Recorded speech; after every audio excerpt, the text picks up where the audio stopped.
My name is Peter Neubauer, and I'm the head of the Chair of Bioprocess Engineering at the Technical University of Berlin. In the following slides, I want to present you the activities of our department.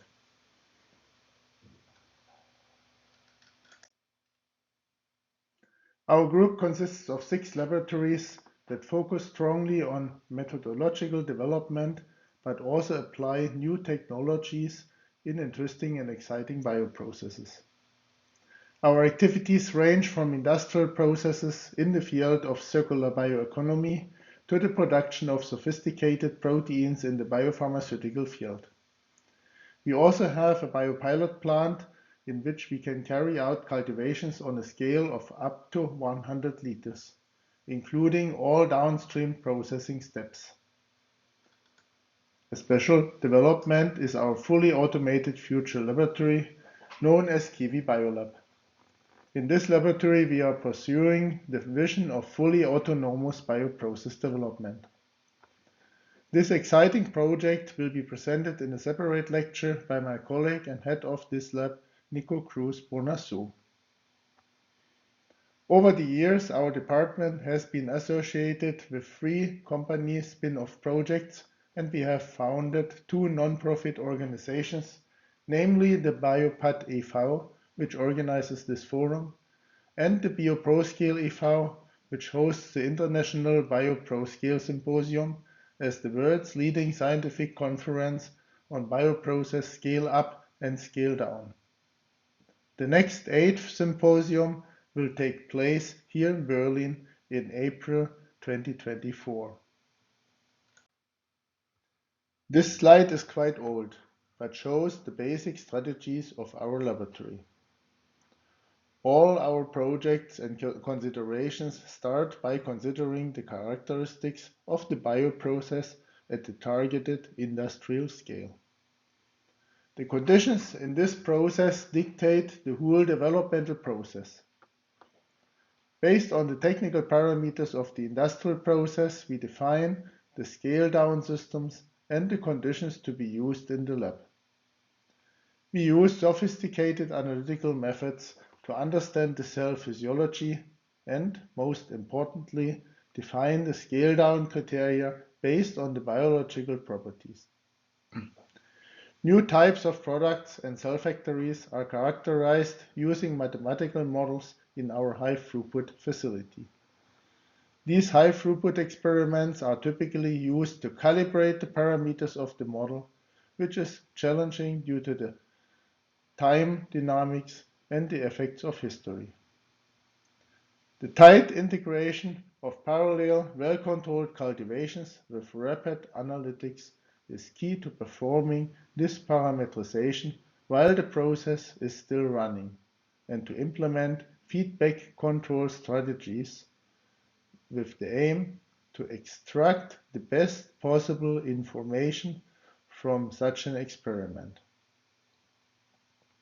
Finally, in process development, information from the reactor description is complemented by dynamic cellular reaction models, and even population balance models can be implemented.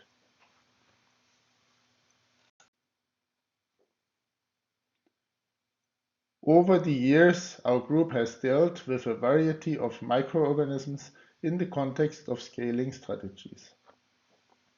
As inhomogeneities are a major problem on the industrial scale, our group has often used compartmented reactors and pulse-based feeding scenarios that mimic these conditions.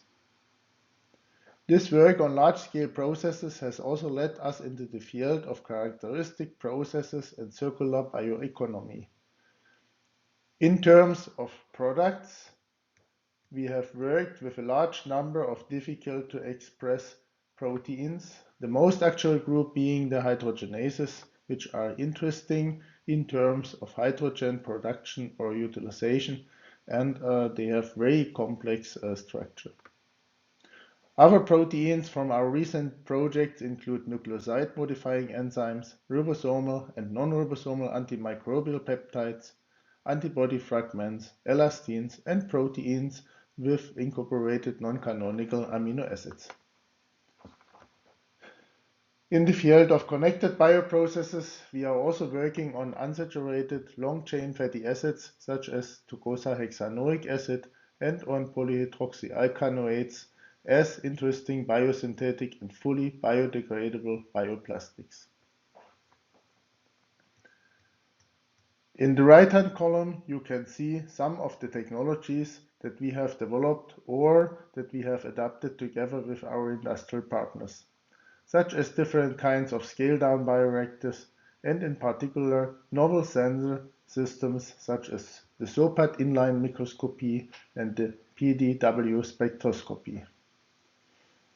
Recently, we have made many exciting developments in the area of digitalization, automatic data evaluation, and modeling in connection with our Kiwi Biolab.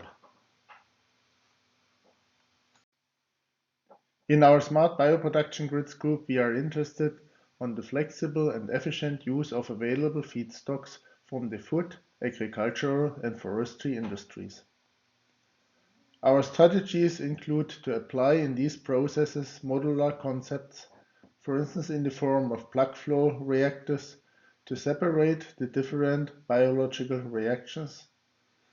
We are also considering process coupling by optimizing the anaerobic process for the production of short-chain fatty acids, which are then used in a sterile process, that means single-cell process, as substrate, for instance, for the synthesis of long-chain fatty acids or bioplastics.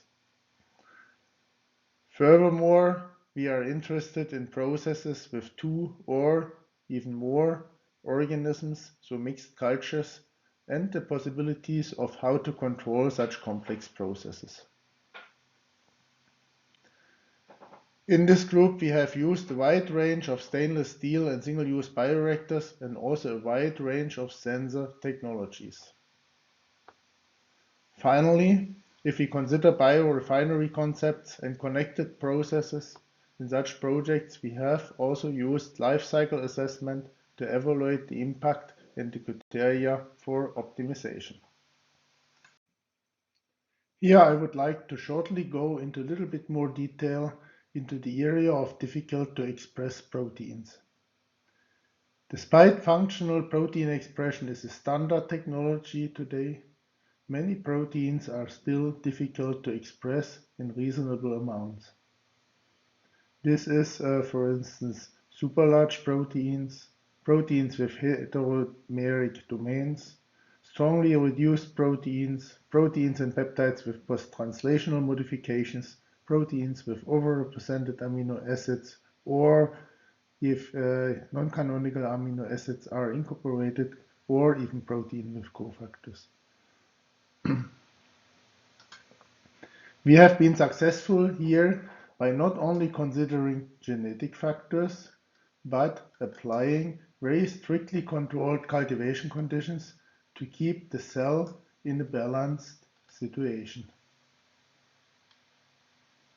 The key for this is the fed batch technology, which we use in industrial scale bioreactors, and the idea that this is applied as a kind of diet which has to be optimized to balance the cellular reactions for the synthesis of amino acids, synthesis of proteins, and protein folding. For all of these proteins, we could obtain, by the strict application of this principle, jointly with balancing of the expression, an increase of the functional amounts by orders of magnitudes.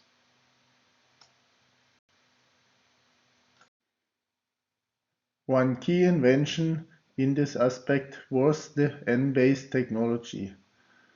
Here we have already, during my time in Finland, developed a kind of a fed batch system, which is however not controlled by an external feed pump, but by an internal biocatalyst, which is catalytically applied to supply glucose from glucose or soluble glucose polymer in a controlled way. And the really breakthrough of the system is that can be applied in any scale from miniature fermentations up to industrial scale and work in a scale independent way, always in with a very good control of the conditions. This gave us the possibility to really screen, for instance, in 96 well plates, the different proteins and contracts by the use of the fed batch technology and really find optimal scenarios for their production. Our vision is that all process development steps can be performed fully automatically in an intelligent, self-driving laboratory. Over the last 15 years, we have pursued this vision through the development of the Kiwi Biolab. In this lab, we have connected different parallel robot systems, analytical robots, and golden standard analytical instruments. The aim is to enable very fast online analysis so that the analytical results can be applied directly by modeling tools. These tools can then propose process changes to improve understanding of the microbial response, create a cell model that describes the dynamic response space, or directly optimize running processes. The key issue in guaranteeing an intelligent and flexible operation is the workflow management system, which by the use of didactic acyclic graphs interacts with the robotic system over the SQL database.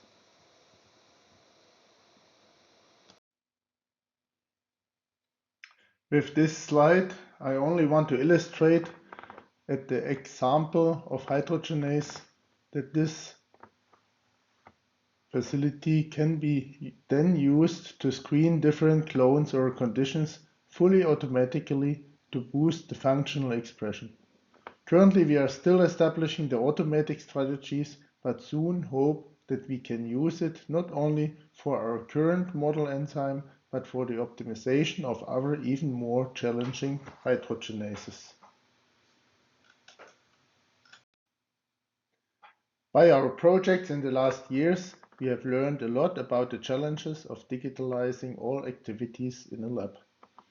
In a very exciting project together with Siemens and BioNucleo, we have in an illustrative way implemented all steps from the bioinformatic part of searching for new biocatalysts over the molecular biological construction of the cell factories, the expression optimization, and the final production of the biocatalysts up to their characterization. Although we came in this project closer to our vision, there remains a lot to do to really solve the challenges of a fully automated process development.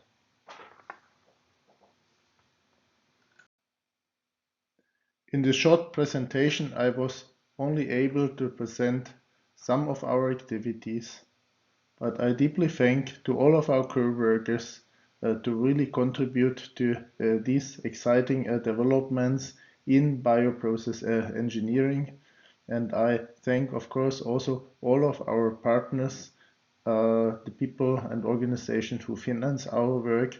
And finally, I thank you for your attention.